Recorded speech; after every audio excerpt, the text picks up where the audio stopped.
চাদর আনতে গেছি মায়ের। শোনো মা, তোমার বাবা আমাকে বলছে জানো তো শীতকালেতে মায়ের গায়ে চাদর দিতে হয়।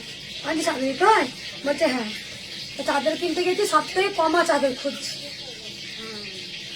তখন মানে এতটাই কমা চাদর খুঁজছি। দিবে চাদর কত 130 টাকা 150 টাকা নিয়েছিল না? সেই চাদর আমার আমূল্যের রতন মা, আমি কাউকে দিয়ে দিই। সেই চাদর আমার আলমারির ভিতরে ভরা আছে। এটা আমার স্মৃতিচিহ্ন। আজকে মায়ের সন্তানরা মায়ের কাছে চাদর এত শাল আছে, আমি ভাবি কোনটা গায়ে দেবো।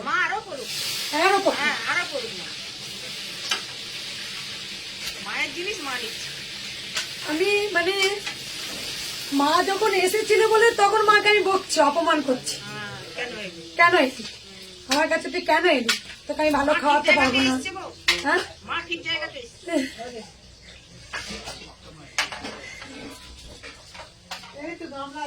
তোমার মতো কেউ তো আমায় আদর করে না, তোমার মতো কেউ তো আমায় ভালোবাসে না। তোমার ভালোবাসার মহত্ব আমি বুঝেছি, বুঝেছি।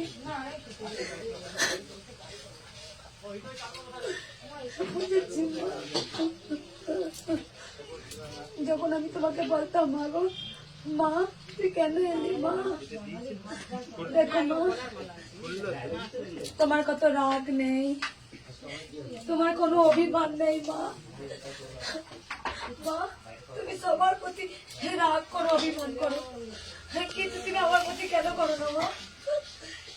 আমি যখন ছোটখাটো কিছু ভুল টুটি করে ফেলি তোমাকে বলি মা তুমি আমাকে বকবে না, আমাকে শাসন করবে না, তুমি তখন আমাকে বলো মা তোকে শাসন করার মতো ক্ষমতা আমার নেই।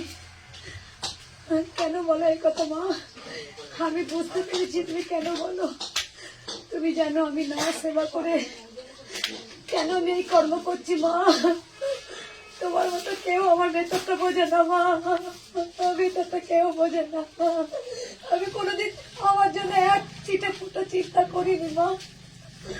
আমি জানি মা যে কষ্ট, যে পরিশ্রম, শুধু আমার অনেক বড় স্বপ্ন মাকে আমি অনেক বড় মায়ের মন্দির হবে, অনেক বড় মায়ের মন্দির হবে।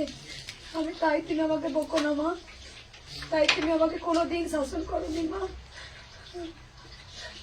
মাগো তোমার হিত মাঝারে রাখিব, ছেড়ে দেব না, তোমায় বক্ষে মাঝে রাখিব, ছেড়ে দেব না।